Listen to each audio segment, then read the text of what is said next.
Welcome to the Not Work Storytelling Podcast. This is the show where we untangle our myths and reweave our stories, one ancient tale at a time.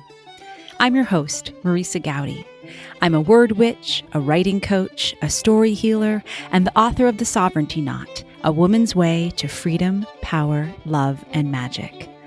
Mythology and folklore are medicine for the modern soul. Let's hear today's story and explore why it still matters. Episode 11, The Man Without a Story. This week's guest storyteller, Dr. Michael Newton, definitely has stories to tell.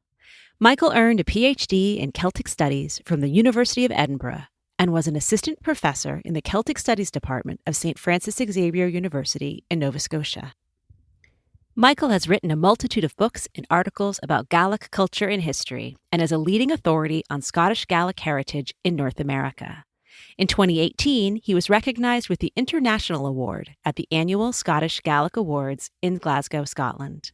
He established the Hidden Glen Folk School of Scottish Highland Heritage in 2019 to teach a range of topics to students online and is reaching a global audience, including Scotland, the United States, Canada, Australia, and New Zealand.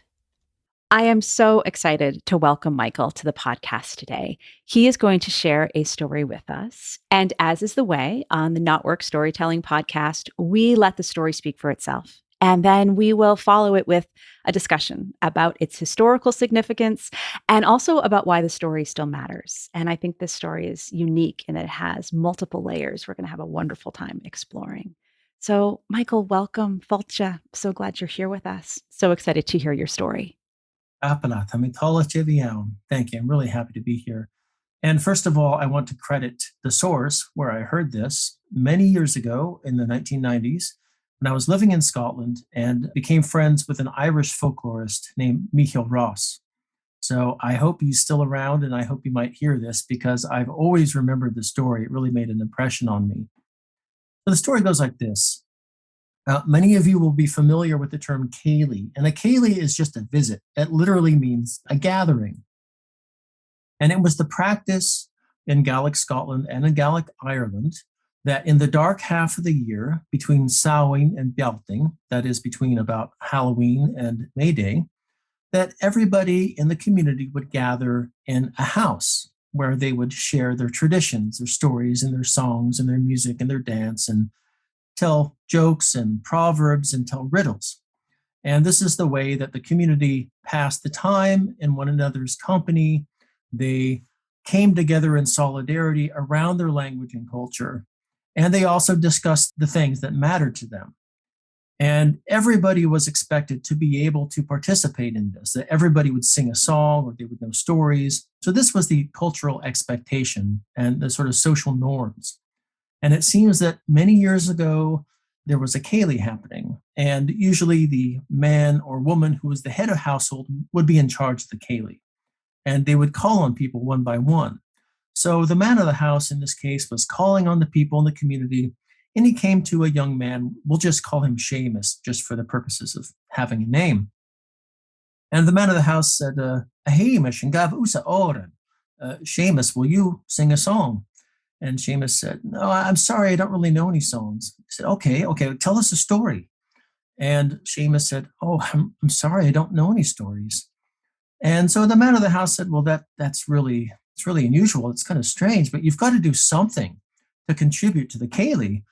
Look at your feet there. There's a bucket. So why don't you just go out to the well and draw some water from the well, bring it back, and then you'll have something to share with everybody in the céilidh. So the man of the house then asked the young woman next to him to sing a song, and Seamus took the bucket and he went outside and went to the well. And he stood there at the well gathering water, and it was a moonlit night, and there was mist on the loch nearby the well.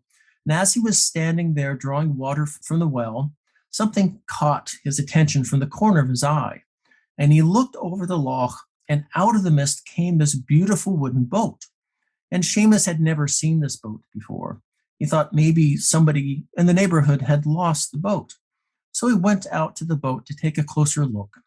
And he stepped into the boat. And as he did so, his foot that was on the land side of the loch on the mud slipped, and he fell into the boat, and his weight propelled the boat out into the loch. And there were no oars in the boat, and there was no sail or mast. So there was nothing that he could do but just wait for the boat to come back to shore. And he fell asleep. And in a while, he woke up again to the sound of water lapping on some shore. And he sat up, and sure enough, the boat was coming to shore. So he stepped out of the boat. And as he stepped out of the boat, he realized he felt really strange, really different. Something was amiss. And he looked down at the land that he was stepping upon, and he noticed that he no longer had those big, hairy man feet any longer. He had these slender, delicate lady feet. And as he was looking at his feet, of course, he noticed that he no longer had this muscular chest. He had breasts, and other things seemed different as well. And he was very surprised and disoriented, and he didn't know what to make of this. And he was in a strange land now, on a shore he didn't recognize. And as he was standing there in perplexement, there was a noise. And a horse came, and a very handsome young man was on this horse. And he stopped, and he said, "You look like you need help. Who are you? Where are you going? Where are you from?" But Seamus was so disoriented and so confused, he just stood there mute. And now I'll just call him she, because this is effectively a woman now. And she didn't say anything. So the young man picked her up and put her on the horse behind him, and he rode the horse home. And he was a very handsome, very nice and kind and gentle young man, and they got along very well. So eventually they decided to get married. And they tended the house and the homestead very well together. And before long, they had a child. And if Seamus knew what hard work was before, when he was a man, boy, this was even more challenging than he expected. And if Seamus had known what pain was before, wow, the pain of childbirth was nothing that he had ever experienced or felt or expected either. And this work as the wife and the mother on the homestead was very challenging. There was always a mouth to feed and a bum to wipe and dishes and food to tend to. And that one child became two children, and then two children became three children. And she had a very full life as a wife and mother. But one day she was down at the well, filling up the bucket with water so that she could cook and clean. And as she was standing there at the well, filling up the bucket on this moonlit night, what came out of the mist on the loch nearby but a boat? And it was a boat that she didn't recognize. And she wanted to find out whose it was. Maybe somebody in the village had lost their boat. So she went to investigate, and she stepped into the boat to have a closer look. And as she did so, her foot that was on the shore slipped on the mud, and she fell into the boat. And the weight of her body falling into the boat propelled the boat into the loch. But there were no oars, and there was no mast and no sail. So there was nothing that she could do but just wait for the boat to come back to shore. And she fell asleep. And then she eventually woke up to the sound of water lapping on the shore. And she sat up, and sure enough, the boat was coming back to shore. So she stepped out of the boat. And as she stepped out of the boat, she realized she felt really different, and something was very strange, something was odd. And she looked down at her feet, and no longer did she have those fine, delicate lady feet, but she had these big, hairy man feet. And no longer were there breasts in her way of seeing her feet. She had this muscular chest again.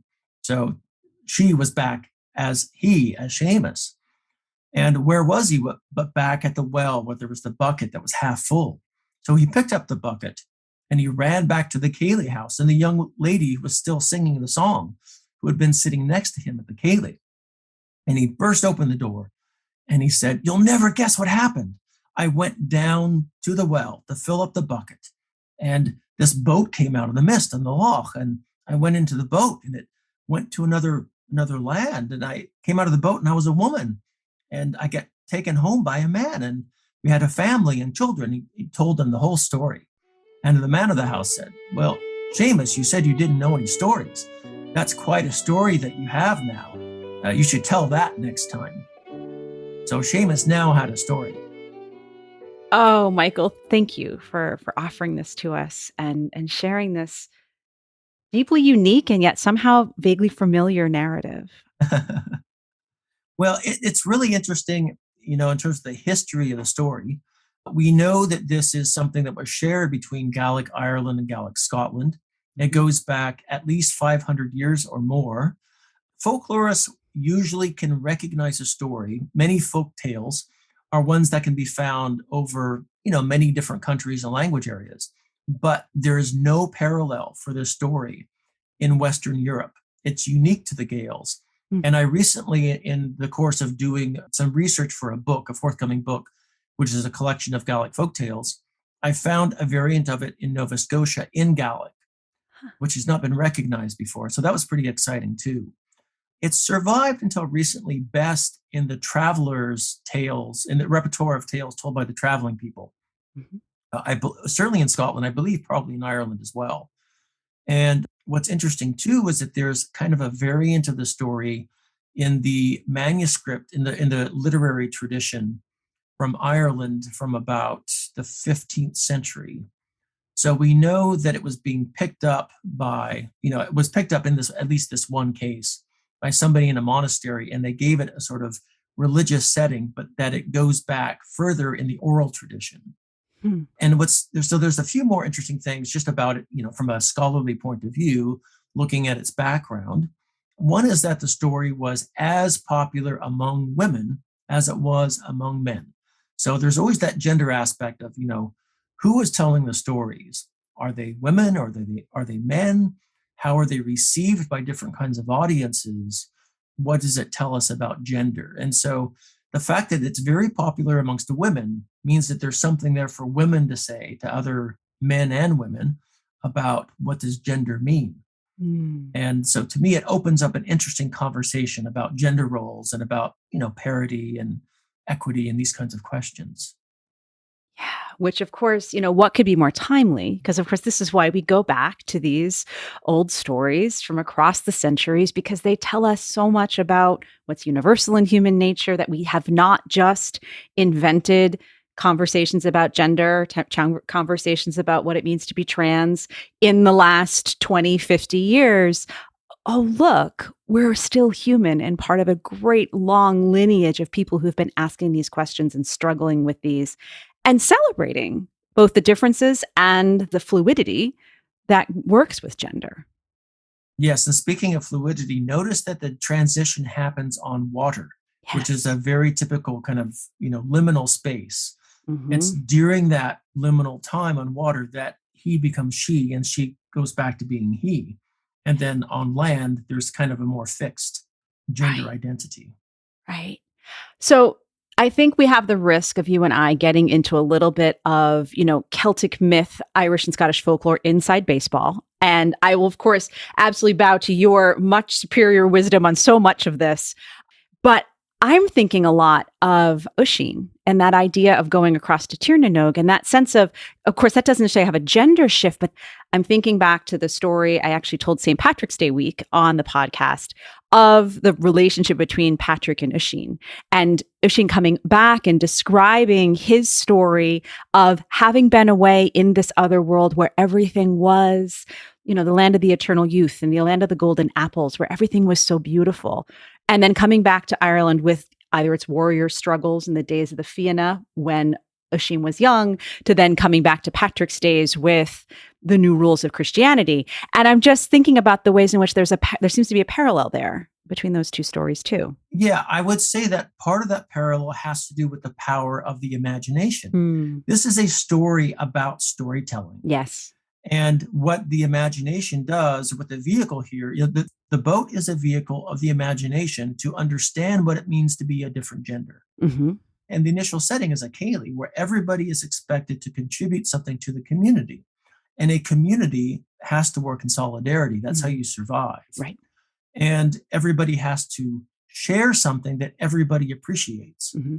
And if we are living in narrow little individualistic niches, it's hard to be a community.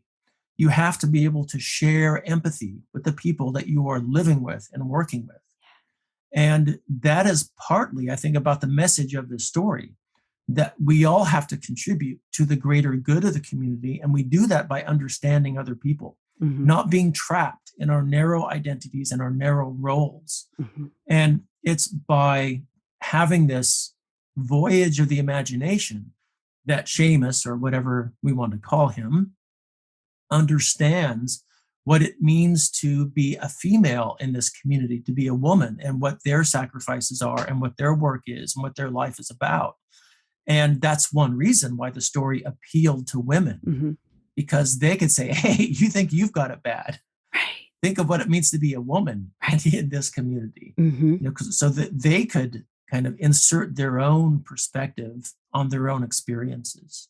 Yeah. Well, it's interesting too, and how I've been doing a lot of work recently with the hero's journey and the heroine's journey, and what distinguishes those, and pulling it out of the teeth of Campbell and moving us in some new and different ways. And in my research, I was most recently reading a book by Gail Carriger about this sense of what really distinguishes a hero's journey from the heroine's journey is the a relationship to the collective, and that ability to say, let's solve these problems together and land at hearth and home as the ultimate destination, rather than that sort of hero's lonely staring off into the middle distance. I won, but at what cost? And so I'm thinking about that in this context of, Seamus's reluctance and inability to contribute to the community. It was bashfulness. It was, hey, I lift heavy objects. I don't perform for you at the céilidh, whatever it was that kept him from being able to be part of the conversation and the entertainment. He was offered a very profound and actually gentle teaching of, no, but it could be this way. You could learn how to be part of the community, and that you do have something to contribute beyond hunting and building the house itself. And I just really love that it doesn't necessarily have to be that he wasn't scolded by the people, who are running the party, that they instead say, okay, find a way to be useful. And then the universe conspired to offer something even more profound. Yes, and you can infer from the story that it is the other world, the forces of the other world that are teaching him a lesson, so that he can become somebody who can contribute to the community, who has something to offer for the greater good. And as you say, there's no violence involved. This is not a hero's journey where he is like killing the monster. He's dealing with his own lopsidedness, his own lack of complementary, supplementary essence. Right. Yeah. A reunification with self in certain ways. And those parts of him that he hadn't been able to see before. So when we first discussed the story and knew this was the story to tell, it was absolutely because we wanted to have a conversation around gender roles and how this has been a conversation in the Gaelic and Celtic world for so long, but also this idea of toxic masculinity, and that we know more than ever we need to be having this conversation, especially in our community of Irish and Scottish Americans. So I'd love to explore this and just start from here with your thoughts on how this story speaks to our habits of toxic masculinity and those grooves. Yes, I think it is a really important conversation or set of conversations that needs to be had at so many levels in so many different contexts. One of the reasons I love telling that story is because people who come to an event of, say, Highland storytelling expect to hear about these manly men and their military might and prowess at killing people. And they're not expecting that there's more facets to being a man other than that. And part of that stereotype that so many people are so invested in when they think about having a Highland identity is the result of empire of the last 300 years. It's the result of this huge military machine that was expanding, creating this expanding British empire since the 17th century, co-opting Highlanders into that force for its own purposes, and really distorting the fullness of both Gaelic culture and the potential of what does it mean to be a man in that society. And in so many other societies in similar contexts, what gets reinforced, what gets validated, what gets praised and celebrated are the ways in which men can do the dirty work of the people with power and who want power. What you don't get is the other views into men's lives and their vulnerabilities and their emotions. And so you get a very impoverished emotional landscape that's presented in the public view. But when you look at Gaelic tradition, you can see a much more full range of the expressions of manhood and just humanness and emotions and vulnerabilities. And this comes across in Gaelic song as well as various aspects of Gaelic history, like the poets quite often having this much more feminine aspect of their identity. And in the case of both Scotland and Ireland, because you have this context of empire where for a long time the Anglophone world was attempting to conquer and dominate the Gaelic world. So you have this context of imperialism. And imperialism always comes with a story behind it. And the story is almost always, we are the civilized people. We are rational. We are strong. We are dominant. We know how to control things. And these other people that are resisting our superiority, they're emotional. They don't know how to rule themselves. They're chaotic and they're feminine.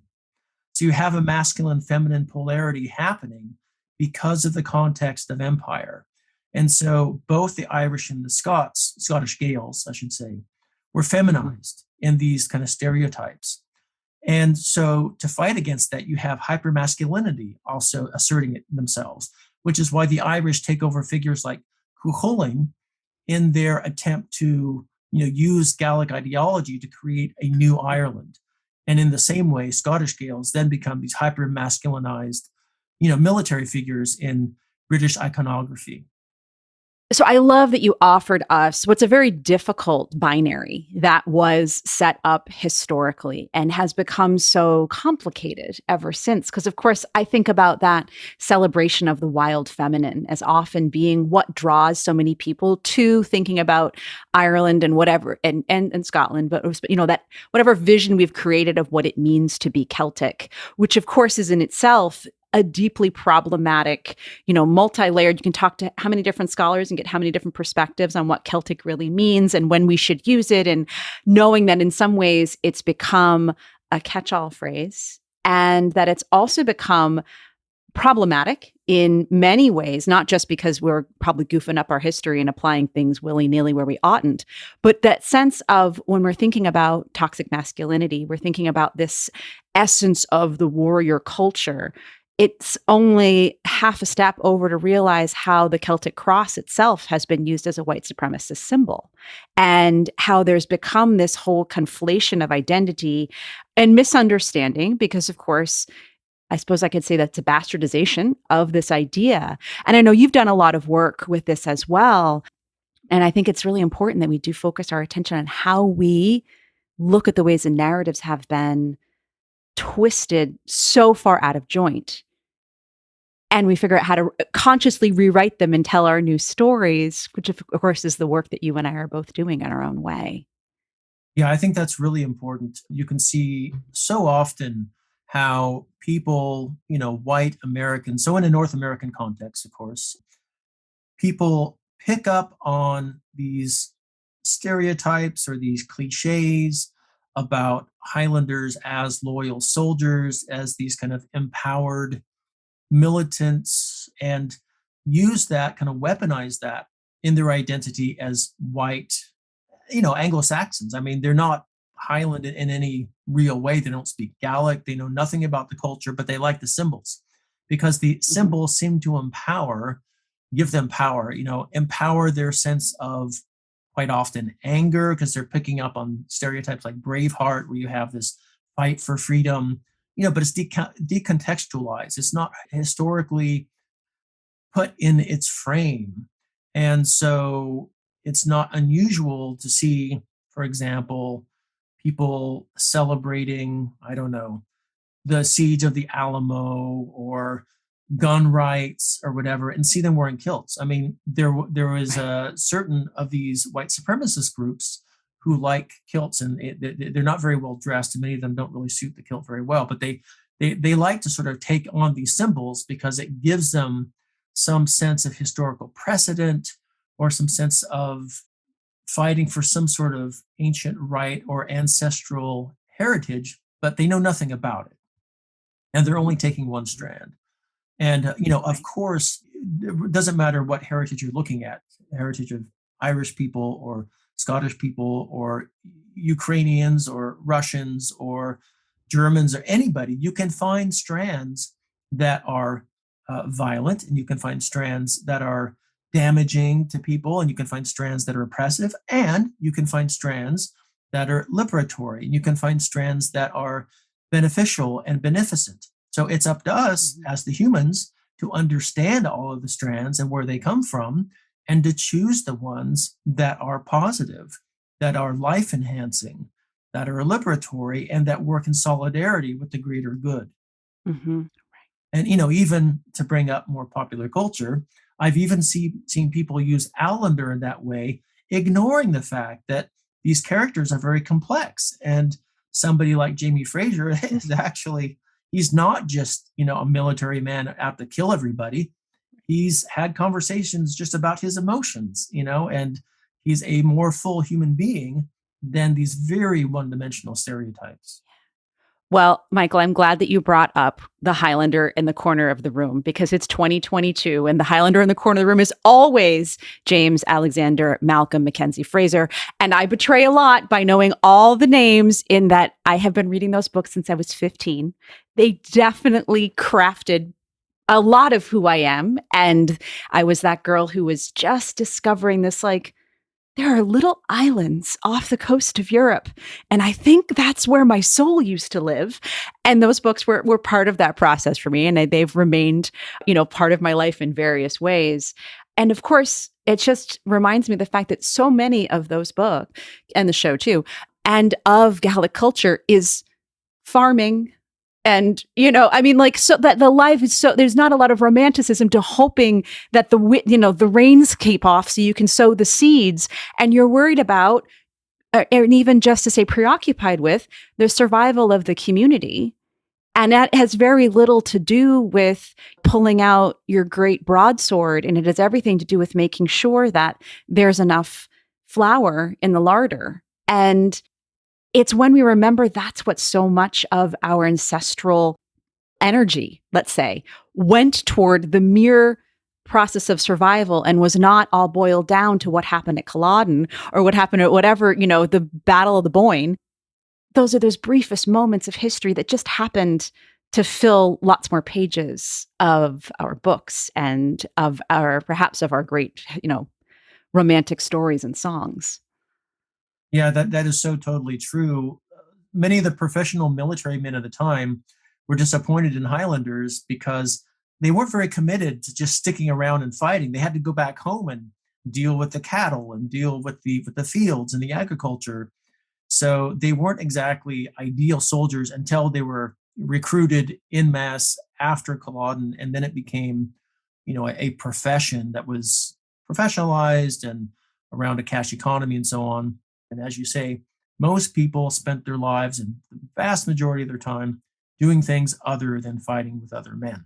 Right. They knew lots of songs, they composed songs, they played music, they had children, they did all sorts of things. They wove baskets, they made rope, they thatched houses. They had a wide variety of skills. Right.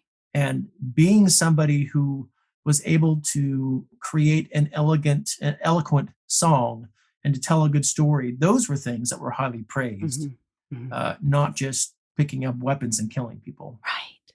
Well, just that level of receptivity and perhaps even tenderness that's necessary to call in this relationship with the other world that is so present in so many of these stories just makes it so clear that people were much more focused on that sense of what's happening on the horizon right now, and thinking about the state of the weather on the loch than they were thinking about, whether or not there were marauders coming over the next hill. And, whether or not, well, actually, here's a question.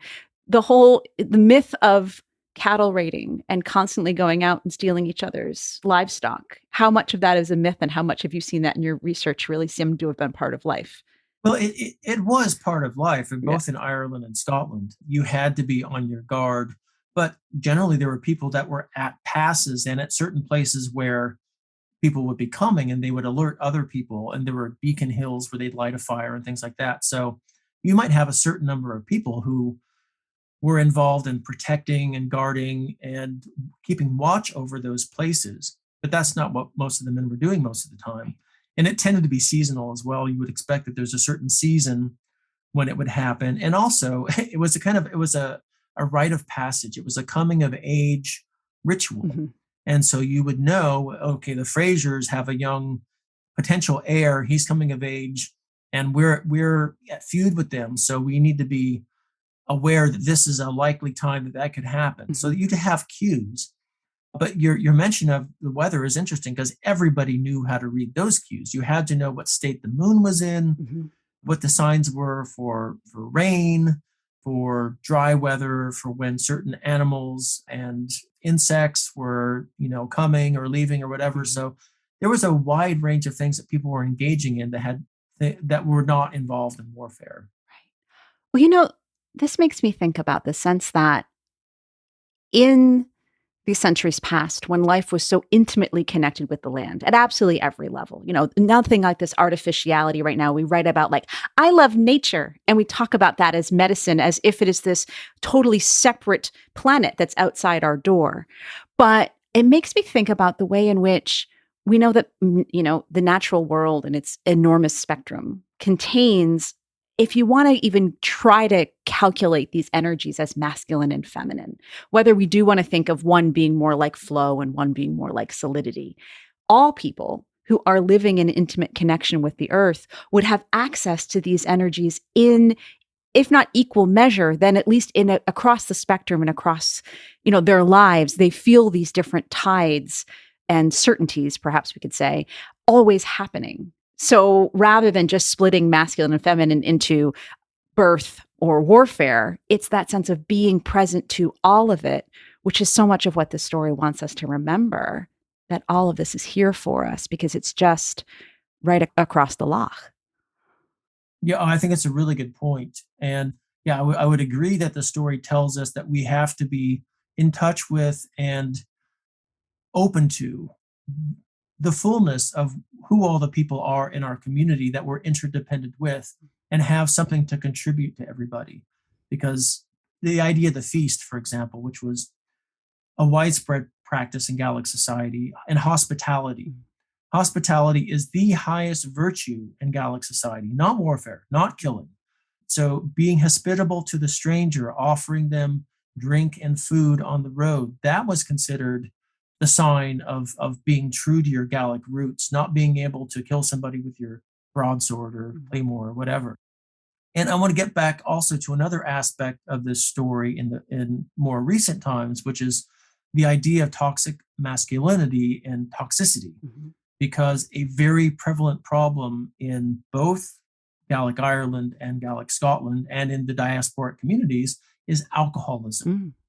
The turning in on the self and the way in which that leads to substance abuse that then manifests as abuse of other people in your community, including your spouse, right? So this is a very major problem, and which is a problem in many communities where there is no ability to have meaningful self-determination, to have meaningful agency. And to me, this is something that needs to be addressed, not just kind of the external oppression of the Anglophone world on the Gaelic world, but how internally within Gaelic communities and the legacy of this in diasporic communities, how there is a blockage. Again, thinking more widely about power and agency and violence. Wow. I think that is just a profoundly important offering, just to consider the fact that this is, because in many ways it may be possible to say, oh, well, toxic masculinity, I'm not worried that, as a woman would say, I'm not worried about the man of the house is going to pick up a sword and start beheading the neighbors. It then becomes that more quiet desperation that comes with addiction, that comes with that what happens with alcoholism. So I'm just really profoundly touched thinking about, a lifetime of my own stories and thinking about there's another aspect to that that it's an opportunity for us to look and see how these stories feel all the more personal and all the more ways in which they do ripple into our experience, even when we're not thinking about lifting cattle or the role of the sword. Yeah, and part of the problem with any society based on the use of violence is that that violence eventually comes home. Mhm. And of course, there's quite a number of good Gaelic stories that touch on that theme. But that violence, of course, can be manifest in many ways, especially when there's not a good way to contain it Mhm.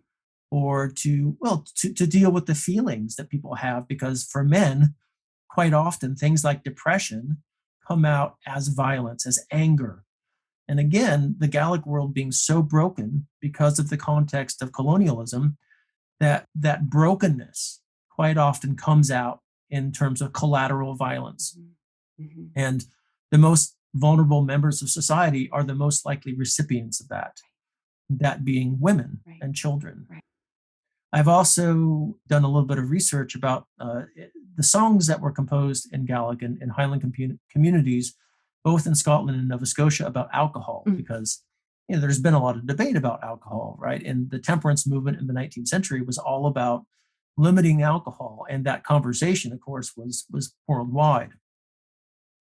And in many of these songs, even if they're composed by men, they will be formed in the form of a dialogue. Mm. And the dialogue is between usually the woman, the wife, and the man, with the woman being on the side of Right. temperance and, if not abstinence, at least moderation. Right. So we're getting a message there Mhm. that the alcohol is having an unbalanced and uneven effect in society. Mm. Well, that seems to come back to that idea of when wildness turns toxic and when that sense of if so often the feminine space, the wife's space in such a dialogue is saying, we need to keep home and hearth sacred and safe. And alcohol challenges that and disrupts this order that we rely upon.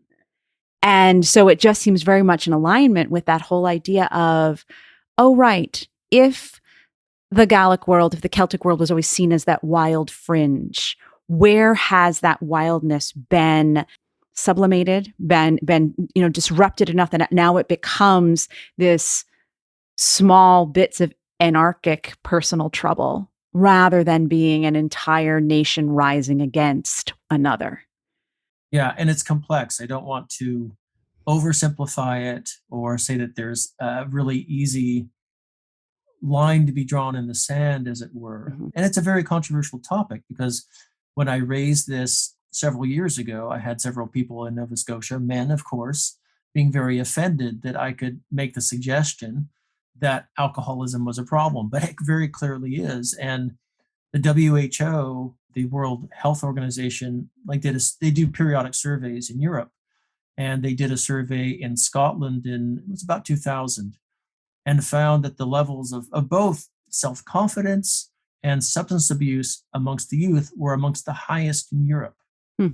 right? So why is it that we find always a strong correlation between, say, cultural self-determination or colonial contexts and substance abuse and collateral Mm. violence? There is a pattern there. Right. And of course, it does make sense that people would push back and say, oh, with this, there's no problem here. That's, of course, the entire history of alcoholism since the beginning of time.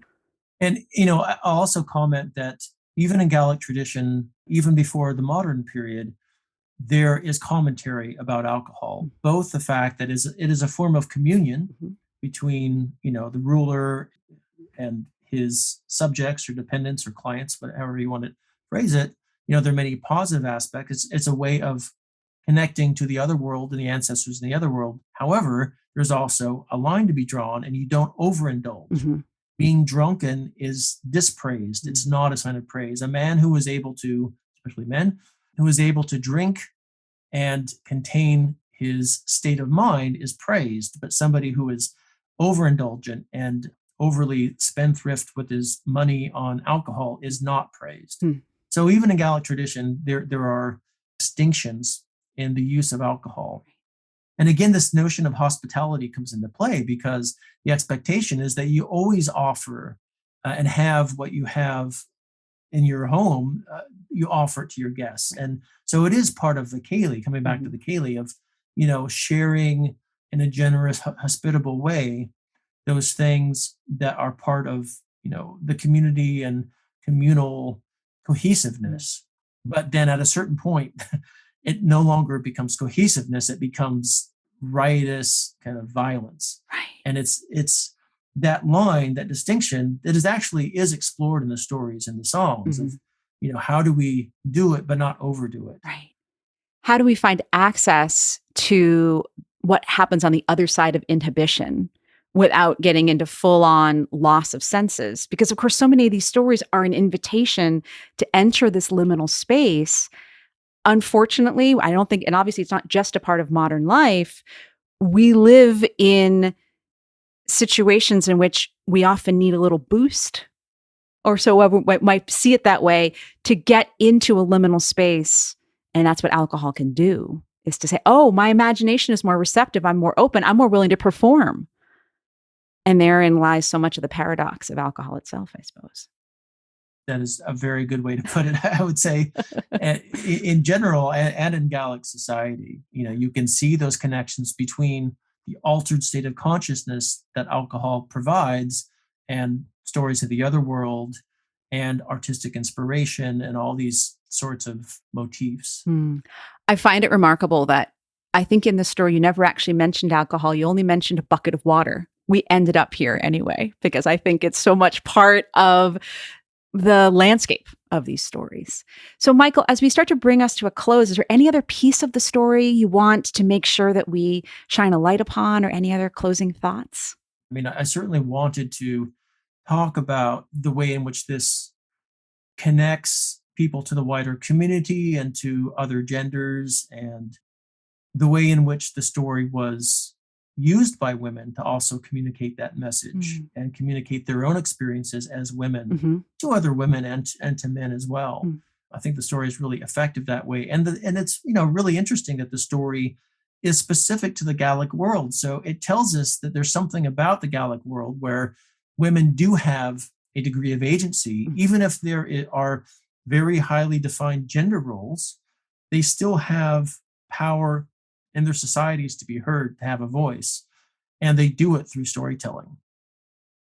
And this means that we have to kind of take those hidden, undocumented aspects of culture seriously to see how women are able to exercise agency in these kind of non-official, non-formal spaces and continue to be heard, or later not so much to be heard, when society becomes much more institutionalized, because women don't have such a strong presence in institutions when you have state building in the 18th and 19th centuries. And early 20th century in Ireland, of course, because even though the idea of the feminine was very strong in that kind of Gaelic vision for Ireland, and you had some very strong female soldiers and people involved in the Easter Rising and later events in Ireland, institutionally speaking, women became very disempowered in Ireland. Right. Well, Ireland had female heroes, and its heroine was Kathleen O'Houlihan, was Mother Ireland herself, who was very distanced because the actual women of the time were too damn busy with the laundry in so many ways. Well, Michael, I'm so grateful to have explored this conversation with you and have covered so much ground, but all we had to do was get inside a tiny boat and go across to the other world. I'd love for you to tell our listeners a bit more about where they can find you and what you have coming up in this spring. Thank you. I am teaching online at the Hidden Glen Folk School, which I set up a few years ago. I teach a variety of courses about Scottish Gaelic tradition and culture and history, including a new course on folk tales. And I've recently edited and translated a book of Scottish Gaelic folk tales into English with the original Gaelic and lots of commentary about the tales. That'll be coming out later this year from McFarlane Books. So probably Hidden Glen is the best place to go to find out what I'm doing, and to also, if you're interested in what courses I'm teaching, to find that there. And I've also got a number of academic articles that are available on my academia.edu website. Excellent. I will provide the links to all of those spaces where people can study with you and learn from you. You're such a wealth of knowledge, and I'm hoping this is only the first of many visits you make to Not Work Storytelling. Thank you so much. Tapalat. Tapalat. Maravilhão. You had to translate that for us for our non-Gaelic speakers. I said thank you. It was good to be here. Brilliant. Thank you, Michael. Before we close today, I want to tell you about a new offering of mine that I think you'll love. As a Not Work listener, you know me as a storyteller. You probably have a good idea of why I call myself a word witch, too. In addition to crafting and sharing stories from the past, I also help folks uncover and heal their own stories. This work helps you to be fully present in the now and to create a more beautiful, connected future. I call this work story healing, and the new offering of one-to-one sessions is called Healing for Heroines. Healing for Heroines is a unique blend of energy medicine, intuitive guidance, and the language of archetypes and mythology to help you work through the tangles of life so you can weave a new story. Healing for Heroines isn't just for women. It's for non-binary folks and for anyone who wants to connect with the deep feminine wisdom within. Being a heroine is not just about being a hero in a dress. It's about deepening relationships, building community, and finding strength by asking for support. Learn more about Healing for Heroines over on my website, www.marisagowdy.com. Thank you for tuning in to the Not Work podcast. Please subscribe and review the show on your favorite podcast platform, and do share this episode with other lovers of myth and story. By the way, everyone is a lover of myth and story, even if they've forgotten. You can find out more about my writing, my book, and how to work with me as a writing coach and story healer, as well as my online writing community and courses at marisagowdy.com. Follow the show on Instagram at NotWorkPodcast and join our listeners group over on Facebook. Music on the show is by the wonderful Beth Sweeney and Billy Hardy, a Celtic fiddle and multi-instrumental duo based on Cape Cod, Massachusetts. The traditional Irish reel we play at the start of the show is called The College Groves. Find out about their music and shows at billyandbeth.com. Gratefully, I live, write, work, and record this podcast on the ancestral lands of the Munsee Lenape tribe, whose name means original people.